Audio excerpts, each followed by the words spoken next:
Viva! Eu sou a Sofia do Ideias de Trazer por Casa e hoje trago as dicas desta semana. E sobre um tema muito especial sobre a saúde feminina.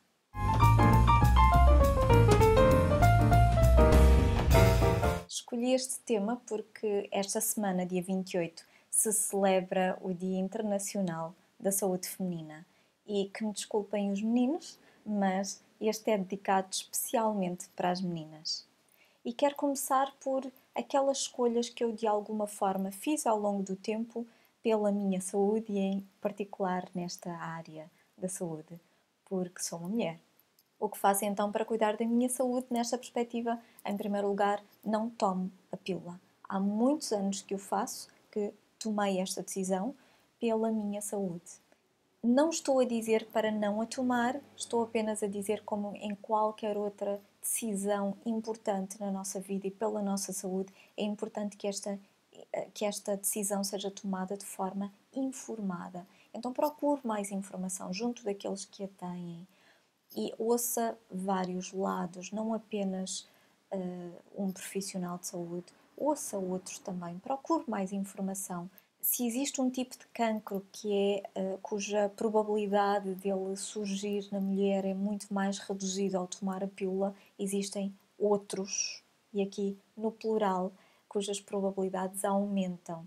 É verdade que existe um tipo de pílula, ou algum tipo de pílula que ajuda a controlar o acne, a diminuí-lo pelo aumento de testosterona, mas também é verdade que traz muitos outros efeitos na nossa saúde. A composição do contraceptivo tem um nível de toxicidade muito grande. Ela está, digamos que há alguns componentes que estão ao mesmo nível que o tabaco e são carcinógenos ou carcinogénios, por aí. É importante que a decisão seja informada e esta é a minha primeira escolha pela minha saúde. A minha segunda escolha é não usar absorventes higiênicos e não o faço também há uns bons anos. Não uso. Aquilo que eu usava eram tampões, sempre preferia aos pensos higiênicos, sempre achei muito mais higiênico e mais prático, mas que estes produtos são branqueados com lexívias, não é? O que eu descobri mais recentemente, há aproximadamente um ano, foi que o tecido nas paredes da nossa vagina é o mais poroso em todo o corpo. Por isso, absorve muito mais do que a pele. Então, o que é que nós queremos colocar em contacto com esse tecido? É preciso ter cuidado. E o tampão tem o contacto, claro, maior e uma maior toxicidade, um maior nível de toxicidade. Para quem prefere estes absorventes na altura da menstruação, existem alternativas naturais que não passam por branqueamentos com lexívias, têm um aspecto menos clean, menos branquinho, mas são algodãozinho puro, que são muito melhores para a nossa saúde. Ainda assim têm um grande impacto sobre o meio ambiente e esta foi uma das outras razões que me levaram a deixar de usar os absorventes higiênicos, porque eles têm um impacto muito grande no meio ambiente. É muito, muito, muito lixo. Considerem a quantidade de pessoas no mundo que usam absorventes higiênicos e que são usados uma vez, claro, não é? Nós usamos e deitamos fora, usamos e deitamos fora. Quantos destes produtos usa em cada mês? Agora faça as contas. Durante quantos anos tem a menstruação? Ou provavelmente terá. O impacto é muito grande. Então optei há alguns anos atrás, optei por uma alternativa mais natural e mais ecológica. Optei pelo Moon Cup, mas existem outras alternativas. Existem esponjas naturais, existem outras taças de recolha do período da menstruação que, para além da Moon Cup, mas esta é a marca que eu uso. Uma taça que recolhe em silicone, que recolhe o sangue e depois, quando está cheia, nós tiramos, despejamos, limpamos e voltamos a colocar. O mesmo produto, o mesmo, não é um absorvente, mas dispositivo, que é usado ao longo de anos. 5, 8 anos, há quem aconselhe, quem diga que pode ser usado até 10 anos, mas o conselho, a sugestão média é de 8 anos. Então, faça as contas e veja, durante 8 anos, a quantidade de lixo que não produz se usar algo próximo, como parecido à Moon Cup. E fiquei mais desperta para este impacto ambiental já há muitos anos, há mais de 10 anos, no que diz respeito aos absorventes higiênicos, ao ouvir algumas colocações e ao ler sobre o tema, colocações da Evelyn Torrance, e ela tinha um vídeo que se chamava Eu Mulher, em que ela dava dicas basicamente para ensinar a controlar o fluxo menstrual, porque é possível controlar o fluxo menstrual. E controlar de que forma? Ela aprendeu com índias da Amazónia a controlar, a usar o nosso músculo, da mesma forma como controlamos a urina na bexiga e apenas quando vamos à casa de banho a libertamos, nós podemos controlar o fluxo, o sangue na altura da menstruação. E eram estas dicas que ela dava neste vídeo, antes de mais ajudando-nos a conhecer o nosso ciclo. Eu nunca consegui ver este vídeo, entrei em conversação com ela na altura, estava esgotado já há muito tempo, não havia uma data de nova produção. Entretanto, no ano passado, há aproximadamente um ano, um pouco mais, no ano passado fui fazer um workshop de saúde menstrual com a Patrícia Lemos, que aconselho, porque neste workshop aprendi muitas coisas. Muita informação não era nova para mim, porque já tinha feito esta pesquisa ao longo dos anos, mas muita informação foi nova para mim. E a forma como ela foi colocada também, a outra que eu já sabia, a forma como foi colocada também me foi muito útil. E no fundo integrei aquilo que sabia com aquilo que não sabia, muitas coisas que não sabia, e de uma forma prática na minha vivência, no meu dia a dia. Aquilo que me permitiu este workshop fazer foi, antes de mais, conhecer o meu ciclo, porque é importante nós ficarmos atentas ao nosso ciclo. É importante conhecermos o nosso corpo e conhecermos os nossos ciclos, seja um homem, seja mulher.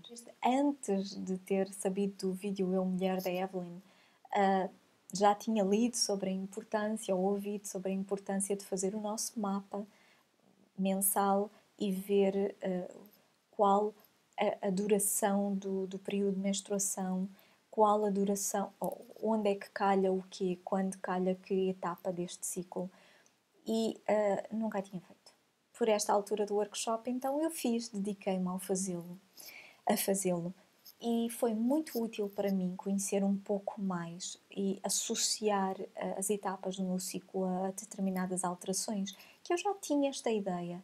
Aliás, para mim sempre foi mais ou menos o contrário, porque regras, eu rebelo-me um bocadinho com elas muitas vezes, por isso julgo nunca cheguei a fazer esse trabalho antes desse momento. A minha vivência era mais de uma coisa indica-me a outra.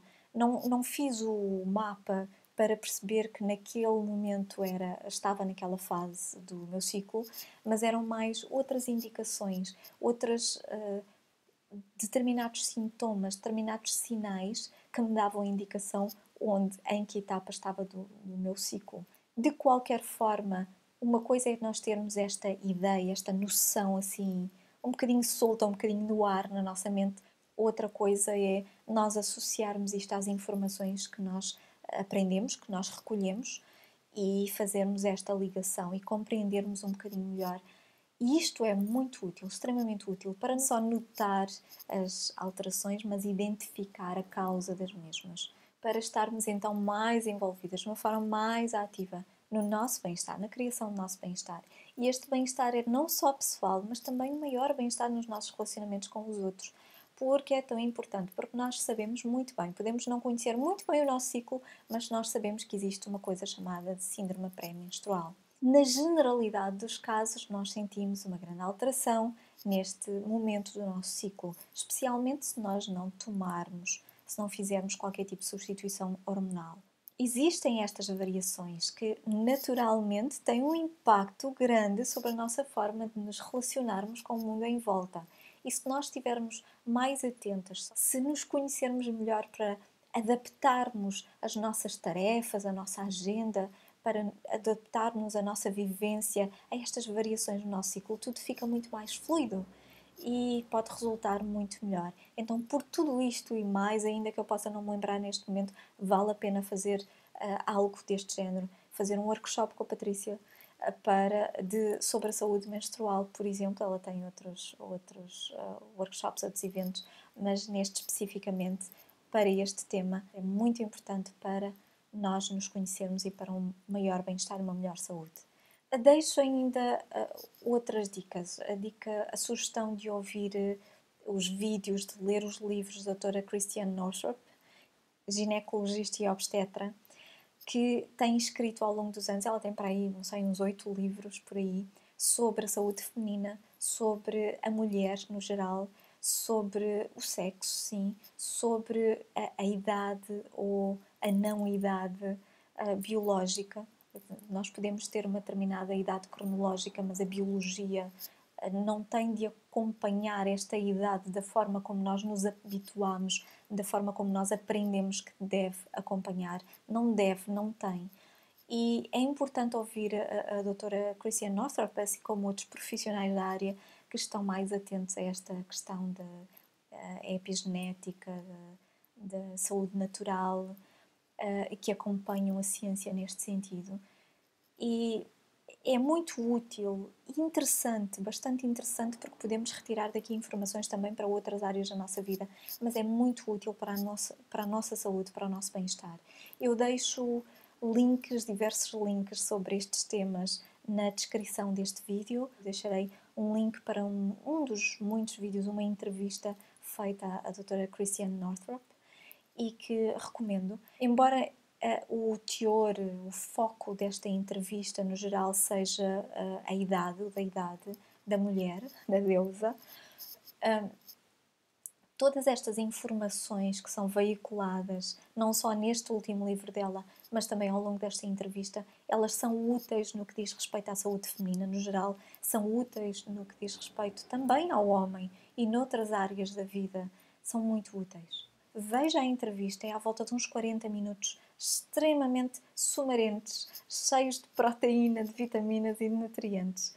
É tão importante nós olharmos as crenças, aquilo que nós vamos ouvindo do mundo em volta, aquilo que nós fomos absorvendo no nosso processo de enculturação e de aculturação, a forma como nos fomos estruturando enquanto ser e especificamente enquanto mulher, aquelas coisas que nós aprendemos que é suposto que sejam assim. É suposto uma mulher ser assim, ou experimentar este tipo de sinais, de sintomas de uma pessoa, no geral, envelhecer assim, desta forma. E a partir dos X anos começa não é? Começa a perder capacidades cognitivas, começa a perder o sex appeal, começa a perder, ou o sex drive, não é? A vontade, começa a perder o que for. Não começa, a não ser que estas sejam as suas crenças também, são as nossas, são aquelas que nós absorvemos, mas é tão importante nos debruçarmos sobre isto, ouvirmos mais sobre isto, para podermos ver de que forma nós podemos mudar a nossa biologia, porque podemos mudar a nossa biologia. Ela comenta também nesta entrevista um estudo feito pela doutora Ellen Lang, se eu não me engano, ou Ellen Langley, não me recordo agora, mas eu deixo o link para o site dela também na descrição. Um estudo muito interessante que foi feito com homens, se eu não me engano, entre as idades dos 70 e os 80 anos. E aquilo que foi feito foi, ao longo de 2 semanas, esses homens ficaram apenas rodeados de objetos. Os cenários foram construídos com o intuito de recriarem os anos 50. As fotografias colocadas em volta na sala eram aquelas com a idade que eles tinham naquela altura. Tudo, as músicas, as rádios, os programas de televisão que eram mostrados, a que eles tiveram acesso, era tudo exatamente como se estivessem nos anos 50. E aquilo que lhes foi dito, que lhes foi pedido, foi que não recordem, não revivam as suas memórias, as vossas memórias, mas façam como se estivessem, uma vez mais, nos anos 50. E tinham, inclusivamente, um grupo de controle, como ela diz nesta entrevista, este estudo tinha um grupo de controle em que eles podiam usar as suas memórias, recorrer a elas à vontade, não a fazer como se. E no final deste estudo, deste experimento, destes homens que tinham feito como se estivessem uma vez mais nos anos 50 e tinham aquela idade uma vez mais, em 2 semanas a biologia nos seus corpos melhorou imenso. Melhorou imenso. Tudo. Aqui nos vídeos já lhe recomendei também um livro da Fisiologia Transdimensional, como é que é? Sim. De Décio Iandoli Jr., também médico. Já a Biologia da Crença, do Dr. Bruce Lipton.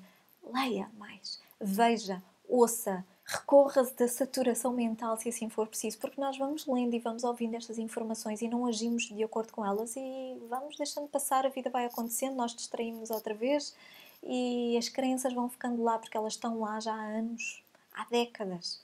Então é importante fazer alguma coisa para as modificar. Se nós queremos fazer por isso, claro. Não é? E não falo aqui, uma vez mais, apenas sobre a idade, sobre questões da idade, mas sobre a saúde feminina, em especial, mas não só. É importante para todos nós fazermos estas escolhas, tomarmos estas decisões de uma forma mais informada. É importante para o nosso bem-estar. E como última dica, há uns tempos, há uns largos meses, publiquei no outro canal Psicoterapia um vídeo com 5 dicas para um maior bem-estar e quero deixar-lhe também esta dica porque é importante para a saúde feminina e não só. Todas estas dicas são muito importantes. Estas são as dicas que lhe deixo hoje, especialmente para si, mulher. Mas, se é homem e está a ver este vídeo, também pode beneficiar com elas. Quais são as suas dicas? O que escolhe, as suas escolhas para cuidar da sua saúde? Em particular nesta área, não é? A saúde feminina. Quais são as suas escolhas? Alguma outra que possa não ter mencionado aqui? Partilhe comigo nos comentários, envie-me por e-mail se preferir e por hoje é só. Até à próxima partilha e tenha um dia feliz.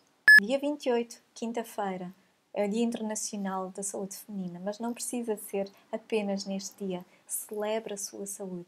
Cuide-se.